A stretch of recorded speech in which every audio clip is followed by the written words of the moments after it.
Finally दोस्तों आज आप सबके लिए क्लास 12th हिंदी 100 मार्क्स के टॉप 10 MVBI सब्जेक्टिव क्वेश्चन जो कि आपके बोर्ड परीक्षा में बार बार पूछे जाने वाला प्रश्न है। तो आप इस वीडियो को शुरू से लेकर अंत तक जरूर देखिए ताकि आप फाइनल एग्जाम में बेहतरीन से बेहतरीन नंबर ला सके। साथ ही साथ अगर आप इस वीडियो को देख लेते हैं तो आपको अच्छा सा समझ में आ जाएगा और आपको हम जो भी चीज पढ़ाएंगे फुल एक्सप्लेनेशन के साथ पढ़ाएंगे ताकि आपको समझ में बेहतरीन तरीका से आ सके। साथ ही साथ अभी तक आपने हमारे चैनल को सब्सक्राइब नहीं किया तो सब्सक्राइब कर लीजिए और बेल आइकन कॉल जरूर कर लीजिएगा। तो चलिए यहाँ से स्टार्ट करते और स्टार्ट करने से पहले आपको बता दें कि यह सेट 3 है और आपने सेट 1, 2 नहीं देखे तो जाकर जरूर देखिए जिसका लिंक आपको डिस्क्रिप्शन में मिलेगा। साथ ही साथ अगर आप 1 से लेकर 10 तक सेट देख लेते हैं तो आपको फाइनल एग्जाम में बेहतरीन से बेहतरीन नंबर लाने से कोई भी नहीं रोक सकता, क्योंकि इन्हीं सेटों में से आपके बहुत ही प्रश्न आने वाले। अगर आपको विश्वास नहीं हो रहा है तो 3 सेट अगर आप देख लीजिए, तीनों के तीनों सेट अपने कॉपी में नोट कर लीजिए, अच्छी तरह से इसे याद कर लीजिए और आप क्वेश्चन बैंक हो गया या मॉडल पेपर कुछ ना कुछ तो जरूर खरीदे होंगे, आप उसको सॉल्व कीजिएगा तो आपको 30 से 40% आप सॉल्व कर लीजिएगा। तो समझिएगा अगर 10 के 10 सेट कर लीजिएगा तो आपको बेहतरीन से बेहतरीन नंबर यूं ही आ जाएगा। तो हम आपको यही सजेस्ट करेंगे कि आपके जरूर आपको पूरा का पूरा मॉडल पेपर सेट देखना पड़ा जरूर है। चलिए यहाँ से स्टार्ट करते 1 नंबर से, जो कि यह 5 नंबर का है और यह आपके लिए बहुत ही इंपॉर्टेंट है। चलिए 1 नंबर में कह रहा है कि तुलसीदास का परिचय अपने शब्दों में दीजिए। आप तुलसीदास के बारे में जानते हैं कि नहीं जानते हैं? अगर नहीं जानते तो ये देखिए वीडियो आपको समझ में आ जाएगा। ठीक है, तो चलिए हम ऐसे स्टार्ट करते हैं। तुलसीदास भक्ति काल के एक महान संत क्या थे? तुलसीदास भक्ति काल के एक महान संत थे। और आपसे ये भी पूछा जा सकता है कि तुलसीदास किस काल के थे? तो भक्ति काल के थे। ठीक है, इनके जन्म के बारे में थोड़ी मतभिन्नता है। थोड़ी मतभिन्नता का अर्थ क्या हुआ कि जो तुलसीदास का जो जन्म है ना, उसके पता नहीं कि उनका जन्म कब हुआ था, पर सर्वमान्य मत के अनुसार उनका जन्म जो हुआ है 1532 ईसा पूर्व में उत्तर प्रदेश के राजापुर में हुआ है। कब हुआ था?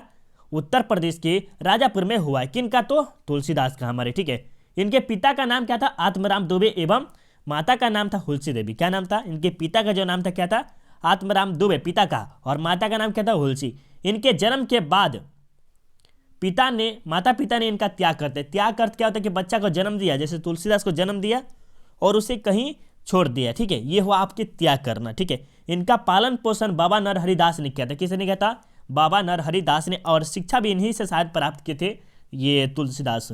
इनकी पत्नी रत्नावली थी। कौन थी? रत्नावली थी। कहा जाता है कि पत्नी के प्रेम में इतना सशक्त था, प्रेम मतलब क्या था? लव। ठीक है, जो लव मैरिज होता, और उतने आसक्त थी, उसके प्यार में इतना खो गया था तुलसीदास कि मत पूछिए। और कि पत्नी की एक बार आलोचना की और वे तब से अपना जीवन श्री राम को समर्पित कर दिया। मतलब श्री राम के नाम लेते लेते वह अपना समर्पित जीवन कर दिया। और 1600 लास्ट जो था 1600 ईस्वी में काशी में उनका मृत्यु हो गया। किसका? हमारे तुलसीदास का, जो कि बहुत ही मजेदार कहानी है, आपके लिए बहुत इंपॉर्टेंट है। या ये अगर कर लेते याद तो 5 नंबर का फिक्स है। तो चलिए हम ऐसे स्टार्ट करते 2 नंबर। और अभी तक आपने शेयर नहीं किया है तो एक बार जम के शेयर कर दीजिए, क्योंकि PDF बनाने में बहुत ही मेहनत लगता है। मेरे प्यारे दोस्त, मेरे प्यारे बच्चे, जो भी हो, आपसे कम एक बार जरूर शेयर कीजिए, क्योंकि आप सबको पढ़ाने के लिए ना थोड़ा सा अपनी कहीं से चुन के लाते, कहीं से भी आए, लेकिन आपको नॉलेज बहुत अच्छा मिलना चाहिए, हम यही सोचते हैं। ठीक है, तो आप मेरे लिए इतना तय कर सकते हैं ना कि शेयर जरूर कर सकते हैं। चलिए ये भी आपके लिए 5 नंबर क्वेश्चन है, बाकी आपके बाद जो आएगा 2-2 नंबर का आएगा। ठीक है, पुत्र वियोग शीर्षक कविता का सारांश लिखिए। पुत्र वियोग शीर्षक कविता का सारांश लिखिए। उसके बाद 5 नंबर क्या? ये हो गया 2 को 5 नंबर खाता, और इसके बाद जो आएगा ये 2-2 नंबर का आएगा। ठीक है, चलिए पुत्र वियोग शीर्षक कविता सुभद्रा कुमारी चौहान द्वारा रचित एक प्रमुख कविता है। ये जो किसके द्वारा लिखा गया है? पुत्र वियोग, तो ये हमारे सुभद्रा कुमारी चौहान द्वारा लिखा गया है। इस कविता में कवि ने पुत्र के निर्धन पर मां के हृदय में उठने वाली शोक भावनाओं का वर्णन किया है।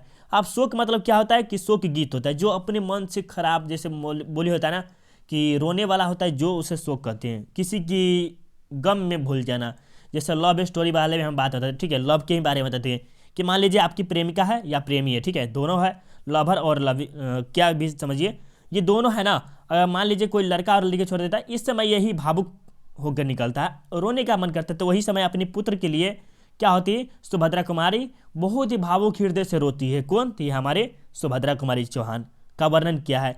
कभी कहती है कि संसार में जहाँ चारों ओर कुछ हो रही है, मतलब जिस हम संसार में रह रहे हैं वहां पर कुछ ना कुछ हो रही है, पर देखिए जहां एक माँ अपने पुत्र को गोद से कभी नहीं उतारती, और जहां पर संसार में कुछ ना कुछ हो रही है, लेकिन माँ जो है वह अपने बेटे को अपने गोद से कभी नहीं उतारती है। क्योंकि देखिए, क्योंकि उसे कहीं ठंड ना लग जाए, मतलब उसको कहीं ठंड ना लग जाए कि अगर अभी जैसे ठंडी का मौसम है और बारिश वारिश भी हो रहा है, आप सब किधर भी हो रहा होगा मेरे ख्याल से, ठीक है, उसके कारण क्या करते हैं कि ठंड से लग ना जाए, इसके कारण उतारते नहीं, उसको थपकी देकर सुलाया। मतलब जो है ना, किसको, अपने पुत्र को थपकी देकर सुलाती करती थी।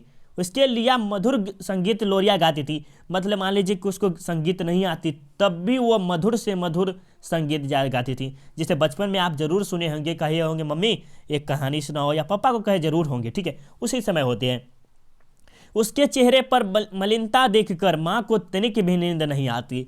और बेटा का, जब बेटा हो या बेटी, किसी का भी मुंह जो थोड़ा साथी लगता है ना खराब, तो माँ का नींद थोड़ा नहीं पूरा हो पाता है। ये हमारे कहती है सुभद्रा कुमारी।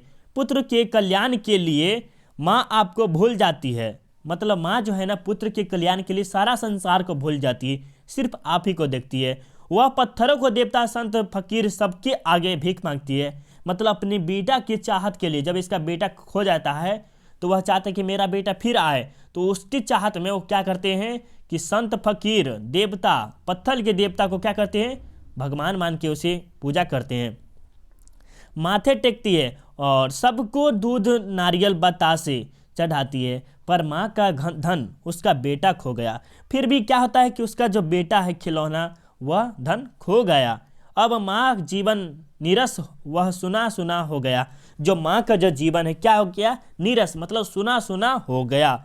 माँ अपने मरे हुए पुत्र की लोरी गाती है तो कभी हिलाकर जगाती है। मतलब जो बेटा मर गया है उसके सगमे में क्या करते थे, कभी पुत्र को गाना सुनाती है। लोरी आप सुनते ही समझते हो कि लोरी क्या होता है, कि कोई यही शायद होता है मेरे ख्याल से बच्चा में जो है, तो और ये सब मेरे बच्चा, मतलब इसके रिएक्शन थोड़ा सा भी था, लेकिन हम फिर बोल दिया अच्छा। लेकिन बहुत ही भावुक कहानी है। तो कभी हिलाकर जगाती, कभी बेटा उठ जाओ तुम्हारे दोस्त खेलने आए। और ऐसा कहती थी सुभद्रा कुमारी कि अब बेटा उठ जाओ तुम्हारे दोस्त खेलने आए। जो मरा हुआ है लोग हैं उनको बेटा करके करा, उठ जाओ बेटा कि तुम्हारे दोस्त खेलने आए हैं। एक बार माँ कहकर गले से लगा ले। इस तरह कविता में माँ के करुणा हृदय का चित्रण किया। और इस तरह जो है आपके कहानी में बहुत ही अच्छा शीर्षक चुनी भाई है, ये हमारी सुभद्रा कुमारी चौहान का है। जो कि अगर आपको ये बताना है कि सुभद्रा कुमारी चौहान का जन्म कब हुआ था, इनका मृत्यु कब हुआ था, इनके पति का नाम क्या था, इनके पिता का नाम क्या था, और ये सब आपको बताना है, और इनका जन्म कहाँ हुआ था, ये आपको कमेंट बॉक्स में जरूर बताना है। तभी हम देखेंगे कि आप कमेंट कर रहे हैं या नहीं कर रहे हैं। चलिए अब आपके सामने 3 नंबर प्रश्न है कि कह रहा कि डायरी क्या है। ये एक प्रकार का डायरी क्या होता है, इसके बारे में समझेंगे। तो हम डायरी के बारे में शायद हम पहले वीडियो में आपको बता देते, लेकिन इस बार भी एक बार समझ लीजिए, अच्छा रहेगा, ठीक है। डायरी का अर्थ होता है कि किसी साहित्यकार या व्यक्ति द्वारा लिखित उसके महत्वपूर्ण दैनिक अनुभवों को व्याख्या करना ही तथा उसकी बड़ी सच्चाई के साथ लिखना डायरी कहलाता है। अब डायरी में समझिए, या तो आप डायरी में ये कह सकते हैं कि दिन तारीख को लिखना भी डायरी कहलाता है, या तो साहित्यकार या व्यक्ति, कोई अच्छा साहित्यकार जो लिखने में अच्छा हो, या कोई व्यक्ति आप भी लिख सकते हैं, दैनिक डायरी आप भी लिख सकते हैं। लेकिन उसमें क्या होना चाहिए, भावुक अनुभवों व्याख्या करना तथा उसे बड़ी सच्चाई के साथ। और इसमें थोड़ी सी भी झूठ नहीं होनी चाहिए, मतलब अपना बुराई हो तो बुराई भी लिखना है और अच्छाई हो तो अच्छाई भी लिखना है। तो यही हमारे डायरी कहलाते हैं, जो कि आपके लिए बहुत ही इंपॉर्टेंट था, ठीक है। चलिए, और ये क्वेश्चन आपके लिए 4 नंबर में, विद्यालय में लेखक की कैसी घटनाएं घटती है। विद्यालय में जो लेखक है उसके साथ कैसी घटनाएं घटती है, इसके बारे में बात करते हैं। तो प्रस्तुत पंक्ति ओम प्रकाश वाल्मीकि द्वारा रचित जूठन पाठ से लिया गया है। किसके द्वारा, ओम प्रकाश वाल्मीकि द्वारा रचित जूठन पाठ से लिया गया। और यह जूठन क्या है, तो एक प्रकार का आत्मकथा है। जब लेखक विद्यालय में जाते हैं तो उसके साथ अप्रिय घटनाएं घटती। अप्रिय मतलब कि अनहोनी वाला ये अप्रिय घटना नहीं, उसके साथ बुरा व्यवहार किया जाता है। जाति आप समझते हैं ना कि अब तो थोड़ा सा जाति में थोड़ा सा डेवलप हो गया है कि जाति अब नहीं देखा जाता है, लेकिन पहले जो था जाति बहुत हद से ज़्यादा देखा जाता था। लेकिन धीरे धीरे अब जाति पे बहुत ही नियंत्रण हो रहा है, बट अभी भी इतना नहीं है, नियंत्रण हो रहा है, ठीक है। विद्यालय के हेडमास्टर कलीराम ने लेखक के कमरे में, बरामदे और मैदान को साफ करने के लिए कहता है। यही अप्रिय घटना है। क्या कहता है, ये जो कलीराम है वह कमरे, बरामदे और मैदान को साफ करने के लिए कहता है। कहाँ के, स्कूल के। स्कूल क्या समझते हैं, विद्यालय हो गया। यह कार्य 2, 3, 4 दिन लगातार चलता है। और यह कार्य जो है ना लेखक के साथ सब दिन चलवाता है। फिर जब लेखक कक्षा में बैठ जाते हैं तो हेडमास्टर लेखक को बाहर निकाल देता है। जो हेडमास्टर है वह क्या करते हैं, लेखक को बाहर निकाल देता है और उसे क्या करता है, फिर झाड़ू लगवाता है और फिर वही का झाड़ू लगवाने का काम दे देता है। इस तरह लेखक के साथ अप्रिय घटनाएं घटती हैं विद्यालय में, जो कि आपके लिए 2 नंबर या 5 नंबर के लिए फिक्स है। तो आप इसे बहुत अच्छी तरह से याद जरूर कर लेंगे। चलिए यहाँ तक आपको समझ में आ गया होगा मेरे ख्याल से, ठीक है, समझ में आ गया ना। चलिए बेहतरीन, बहुत अच्छा। और आपसे हम ये पूछेंगे कि ओम प्रकाश वाल्मीकि का जन्म कहाँ हुआ था और कब हुआ था, और इनका जो पिता का नाम क्या था, माता का नाम क्या था, और इनके जन्म कब हुआ था, मृत्यु कब हुआ था, ये सब बताना है आपको कमेंट बॉक्स में, ठीक है। तब देखेंगे, देखिए आपका जो तैयारी होना चाहिए लाजवाब होना चाहिए। तो चीज़ लाजवाब ये गाना है ना, इसी तरह के आपके होना चाहिए, तो बहुत ही मस्त होगा, ठीक है, आप सब के लिए, ठीक है। चलिए ये भी आपके सामने है 2 नंबर का या 5 नंबर का, ये आप जरूर करिए। 5 नंबर सवाल है कि बिस्नी मानक की माँ है पर उसमें किसी भी सिपाही की माँ को ढूंढा जा सकता है, कैसे। देखिए बिस्नी क्या है, मानक की माँ है, पर उसे क्या करता है कि दूसरे के भी माँ में ढूंढा जा सकता है, कैसे, इसके बारे में बात करेंगे। तो प्रस्तुत पंक्ति सिपाही के माँ द्वारा रचित मोहना केस द्वारा लिखा गया है। इस एकांकी से यह स्पष्ट होता है कि बिस्नी केवल मानक की ही माँ नहीं है। यह जो लिखे हैं मोहना केस, इससे यह स्पष्ट नहीं था कि मानक का ही माँ है, बल्कि वह हर सिपाही की माँ है। किसी हर सिपाही की माँ है।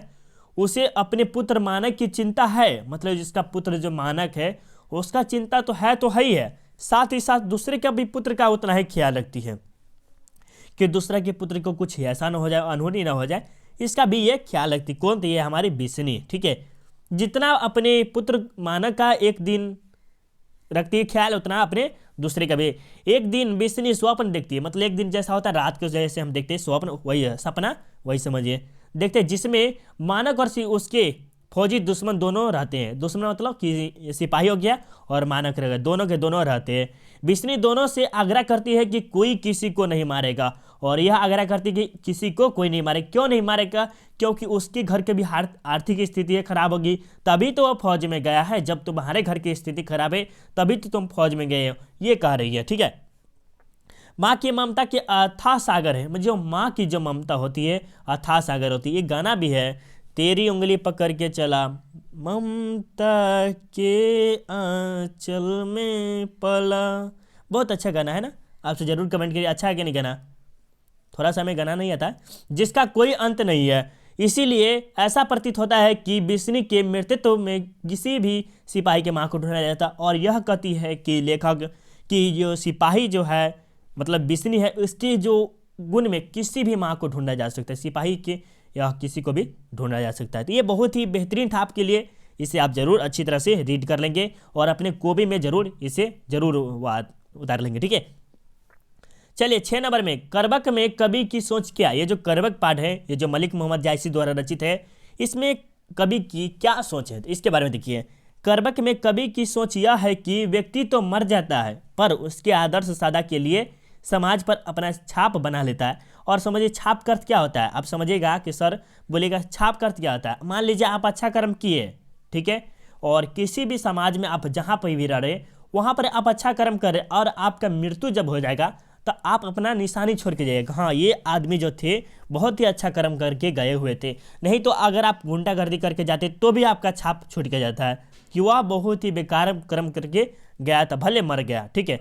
जैसा कर्म वैसा भरम जैसे, ठीक है, यही कहलाता है। ये आपके करबक जी कर रहे हैं, ठीक है, जो कि आपके लिए बहुत ही इंपॉर्टेंट है। और आप ये जरूर बताइएगा कि मलिक मोहम्मद जायसी के बारे में आप जरूर कमेंट कीजिएगा कि इन्हें जन्म कब हुआ था, इनके पिता का नाम क्या था, सिर्फ बुक के अकॉर्डिंग बताइए, बुक के अकॉर्डिंग ही आपको बताना है, ठीक है। चलिए और आपके लास्ट में कुछ होमवर्क है जो कि आपको बनाना बहुत जरूरी है। चलिए 7 नंबर में कि नागरिक क्यों व्यस्त है, क्या उनकी व्यस्तता जायज़ है। मतलब जो कवि कह रहे हैं कि जो नागरिक है यह व्यस्त है, बट क्यों, इसके कुछ कारण होना चाहिए। तो देखिए नागरिक विजय पर्व मनाने में व्यस्त है। क्या है, नागरिक जो है विजय पर्व मनाने में, मतलब विजय किसी शहर हो गया, किसी देश से विजय होके आ रहे हैं। लेकिन कवि के अनुसार उसकी व्यस्तता जायज़ नहीं है, क्योंकि जो कवि जो कह रहे हैं कि इनकी जो व्यस्तता है जायज़ नहीं है, क्योंकि जो ये जो लोग आ रहे हैं पर्व मना रहे हैं वो हारा हुआ है। क्योंकि नागरिक नहीं यह नहीं जानते कि विजय किसकी हुई है, मतलब विजय तो पता नहीं कि किसका हुआ है, लेकिन बिना विजय के ही वह पर्व मना रहे हैं। बिना कारण जाने कोई महत्व नहीं मनाना चाहिए, नहीं महत्व देनी चाहिए, कोई भी होना चाहिए, ठीक है। ये आपके लिए बहुत है, इसीलिए नागरिक व्यस्त की जायज नहीं है। ये आपके लिए बहुत ही इंपॉर्टेंट था, जो कि आपके लिए ठीक है। चलिए आगे चलते हैं। ये आपके सामने 8 नंबर में, चंपारण क्षेत्र में बाढ़ की प्रचंडता के क्या कारण थे। ये जो चंपारण क्षेत्र में बाढ़ की प्रचंडता, मतलब कि किसी क्षेत्र में कितना बाढ़ आ जाए, पानी होनी आ जाए कि वहाँ पर रोक रखाव क्या हो गया कि आपके जैसे धान हो गया, खेती बाड़ी सब या खराब हो जाता है, इसके कारण पे क्या कारण है, इसका कारण क्या होता है। तो अभी तो चंपारण में बहुत ही अच्छा खासा फिलहाल अभी हो गया होगा, बट उस समय के बाद बोला जा रहा है। तो चलिए इसके बारे में हम बात करते हैं। चंपारण क्षेत्र में बाढ़ की प्रचंडता का मूल कारण जंगल को काटना है। जंगल के जिस क्षेत्र में आप जंगल को काट दीजिएगा वहां पर बाढ़ आना बहुत ही ज़्यादा हो जाएगा। ओह, थोड़ा सा खाना खा लिए, थोड़ा सा इसके। चलिए, वृक्ष अपने जड़ी से मिट्टी को पकड़ा रहता है। और देखिए जो वृक्ष होता है, जैसे मान लीजिए मिट्टी है, ठीक है, और ये आपके जड़ है, यहाँ पर गाछी हो गया, ठीक है, यहाँ पर भी गाछी, यहाँ पर गाछी, यहाँ पर गाछी, ठीक है, ये सब गाछी है, ठीक है। और यहाँ से जब पानी आएगा तो इधर थोड़ी नहीं जा पाएगा, नहीं जा पाएगा, तो थोड़ा ना थोड़ा रोकेगा। अगर यहाँ पर सभी के मान लीजिए यहाँ पर कोई भी, यहाँ पर जंगल है, ठीक है, मिट्टी है, और यहाँ पर कोई भी पेड़ पौधा नहीं, तो सीधा पानी शुरू उधर जाएगा, कोई रोक छोक है नहीं ना, रोक छोक है, तो यह हो गया, ठीक है। तो वृक्ष काटने का यही कारण था। साथ ही साथ नदियों के जंगल की गति को कम करते हैं, मतलब जब पेड़ पौधा था तो उस समय जंगलों की जो नदी होती है उसकी नदियों को कम करता था। पर वनों की कटाई के कारण नदी के जल का कोई नियंत्रण नहीं रहता होता है, मतलब जो है ना, अब उसके जो नदी उदी के कारण, मतलब पेड़ पौधा कटने के कारण नदी में कोई नियंत्रण नहीं होता, और अब स्पीड में जाता है। जैसे पहले जो जाता था पेड़ पौधा होने के कारण, जब नदी होता है, जैसे नदी मान लीजिए यह, ठीक है, और यहाँ से जो पानी धीरे धीरे आता था, ठीक है, धीरे धीरे धीरे धीरे धीरे धीरे जाता है, ठीक है। और लेकिन जब पेड़ पौधा कट जाने के कारण ये नदी है सुरदबरी ना भागता था, कितना सुरदबर यहाँ से यहाँ, ठीक है, ये आपके कारण हो गए, ठीक है, जो कि आप पता भी होना चाहिए आपको। इसी के कारण चंपारण क्षेत्र में बाढ़ की प्रचंडता का सबसे बड़ा ज़्यादा कारण है, जो कि आपके लिए बहुत इंपॉर्टेंट था। और यह किसके द्वारा लिखा गया है और इसके लेखक कौन है, यह आपको बताना है, ठीक है। चलिए आपके सामने 9 नंबर क्वेश्चन है कि सड़कों को क्यों साफ किया जा रहा है। ये जो सड़क है, सड़क मतलब क्यों साफ किया जा रहा है, रोड, ठीक है।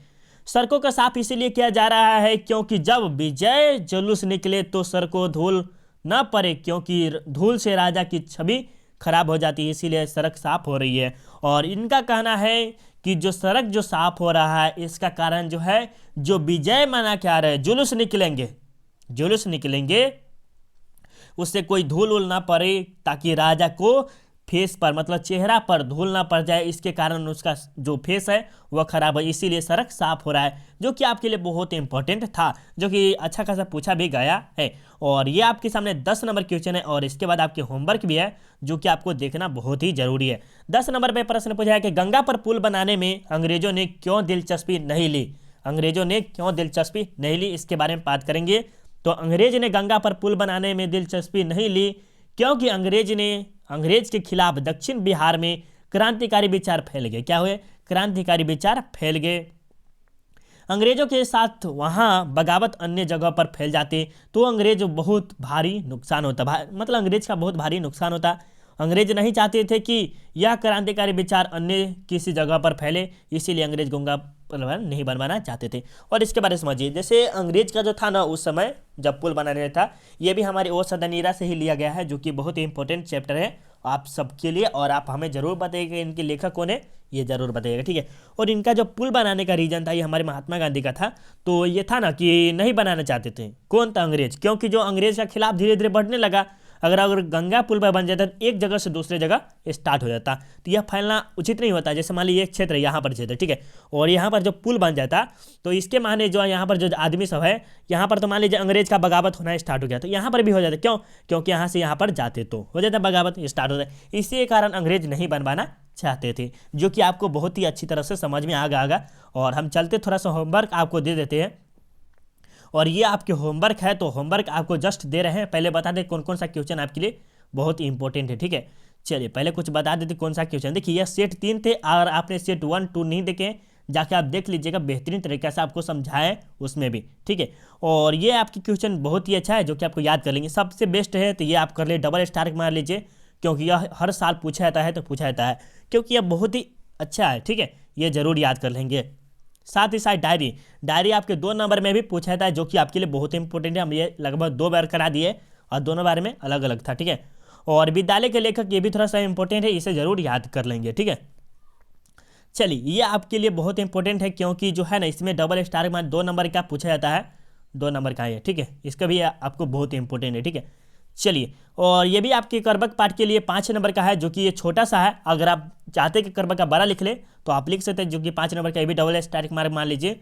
और ये भी थोड़ा सा ठीक है आपके लिए, ठीक है। चलिए, ये भी चंपारण क्षेत्र में सड़क क्यों खींच रहा है, या ये आपके लिए भी बहुत इंपॉर्टेंट, ठीक है।